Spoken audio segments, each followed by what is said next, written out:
अरे ओ महारानी, अरे बड़ी सोती रहेगी। 8 बजने को आए हैं, कब उठेगी? मम्मी जी, आपको तो पता है ना, मेरा 8वां महीना चल रहा है और डॉक्टर ने मुझे बेड रेस्ट बोला हुआ है। मैं इतनी जल्दी कैसे उठूं?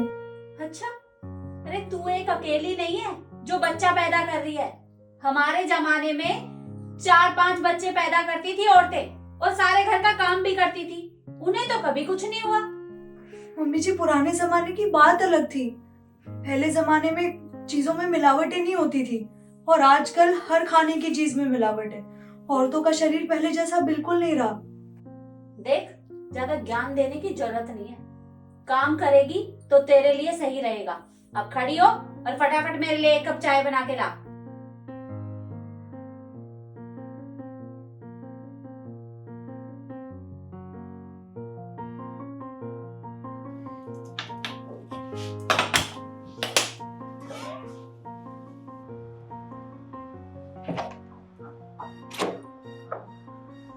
हाँ बोलो, क्या काम है?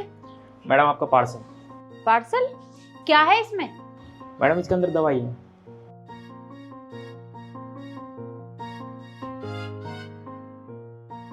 दवाई? पर दवाई किसने मंगवाई है? कोई बात नहीं, जाओ तुम। ठीक है। अरे पर तूने दवाई क्यों मंगवाई है? तुझे क्या जरूरत है इनकी? वो मम्मी जी, मुझे डॉक्टर ने दवाइयाँ लिख के दी थी तो बस वो ही मंगाई है मैंने। अच्छा, पैसे आए नहीं कि फिजूल खर्ची करना शुरू कर दिया। तुझे दवाइयों की कोई जरूरत नहीं है। हरी सब्जियां खाया कर, वो सही रहेंगी तेरे लिए। पर मम्मी जी, ये दवाइयाँ एसेंशियल थी। उसमें विटामिन, आयरन, कैल्शियम तीनों की दवाइयाँ थी, तो ये तो इम्पोर्टेंट है ना प्रेगनेंसी में। अरे ये सब अमीरों के चोचले हैं, ये हमारे लिए नहीं बने। इन्हें वापस कर देना। ठीक है। अरे क्या बातें चल रही हैं सास और बहू में। आ गई बेटा। और भाभी कैसे हो आप? मैं तो बहुत अच्छी हूँ, तुम बताओ। ये सब छोड़, बैग मुझे दे। इतना भारी बैग तूने उठा रखा है। तो तू खड़ी होके देख क्या रही है? जाकर पानी लेकर आ। अभी लाती हूँ। आ बेटा, तू अंदर आ।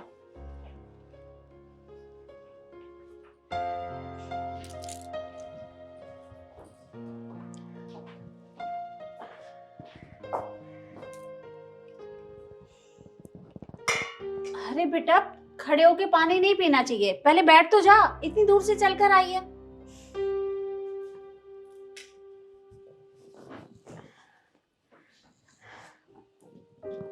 और बता बेटा, ससुराल में सब ठीक है? हाँ माँ, सब ठीक है। आप मेरी इतनी टेंशन क्यों करते हो? देखो ना, मैं भी बिल्कुल ठीक हूँ।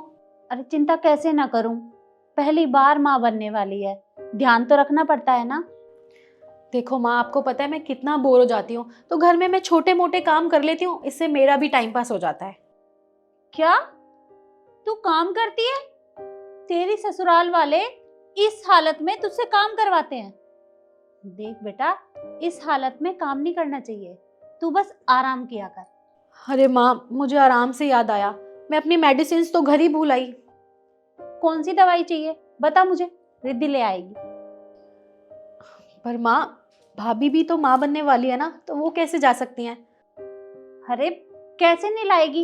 ये करती क्या है पूरा दिन? आराम करती रहती है, और ले आएगी तो क्या हो जाएगा? तू बस ये बता कि कौन सी दवाई चाहिए। माँ, कैल्शियम और विटामिन्स की गोलियां चाहिए। रुक अभी, ये देख, इसमें ना वही दवाइयां हैं, रिद्धि ने अभी मंगवाई थी। हाँ माँ, ये तो वही दवाइयाँ हैं, पर मैं ये कैसे ले सकती हूँ? ये तो भाभी ने अपने लिए मंगाई है ना। अरे इसने तो गलती से ऑर्डर कर दी थी, इसे दवाइयों की कोई जरूरत नहीं है। ये दवाइयां तू रख ले, और वैसे भी तुझे खरीदनी नहीं पड़ेंगी। अरे मम्मी जी, ईशु ये दवाइयाँ कैसे खा सकती हैं? आप ही ने तो अभी मुझे कहा था कि ये तो अमीरों के चोचले होते हैं ना, और दवाई खाने का तो बच्चे पे नेगेटिव असर पड़ता है, तो दवाइयाँ नहीं खानी चाहिए। और ईशु, तुम बैठी बैठी थक गई होगी ना, किचन में बहुत काम है, बर्तन मांजने हैं, खाना बनाना है, तो चलो मेरे साथ हेल्प करो। अरे भला ये काम क्यों करेगी? देख, इसे आराम करने दे, अभी आई है ना। अरे मम्मी जी, आप ही ने तो बताया था कि घर का काम करने से हेल्थ अच्छी रहती है और आदत भी बनी रहती है काम करने की। इसीलिए तो कह रही हूँ ईशु को। और ईशु, हाँ, कल ना सुबह 7 बजे उठूंगी मैं, और मेरे साथ ही उठोगी 7 बजे, ठीक है?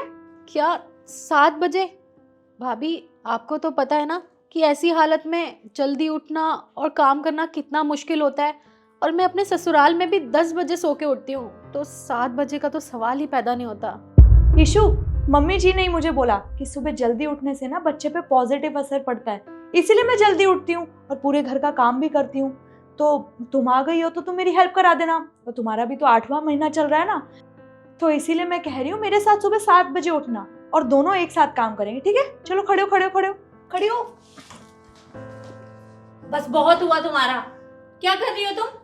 अरे हालत देखिए इसकी, और इस हालत में ये काम कैसे करेगी भला? मम्मी जी, मेरा भी 8वां महीना चल रहा है और ईशु का भी।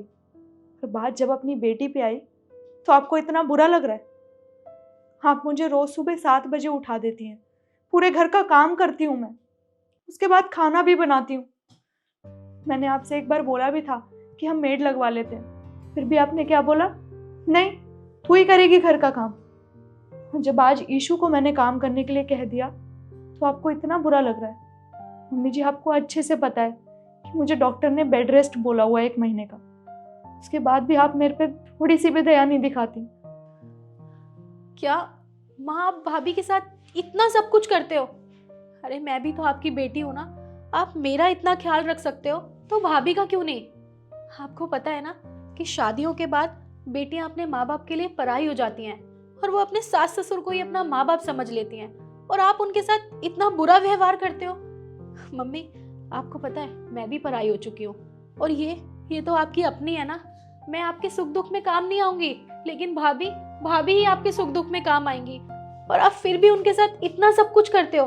क्यों आप एक बेटी और बहू में भेदभाव कर रहे हो? तूने बिल्कुल ठीक कहा बेटा।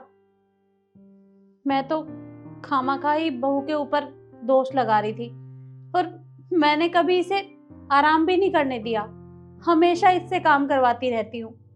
बेटा, मुझसे गलती हो गई, मुझे माफ कर देना, पर मैं आगे से ध्यान रखूंगी। मैं तुझसे कुछ भी काम नहीं करवाऊंगी, तू बस आराम कर, तुझे काम करने की कोई जरूरत नहीं है। तो मम्मी जी, घर का काम कौन करेगा? अरे मैं हूं ना, मैं करूंगी घर का काम। तू बस अपना और अपने होने वाले बच्चे का ख्याल रख।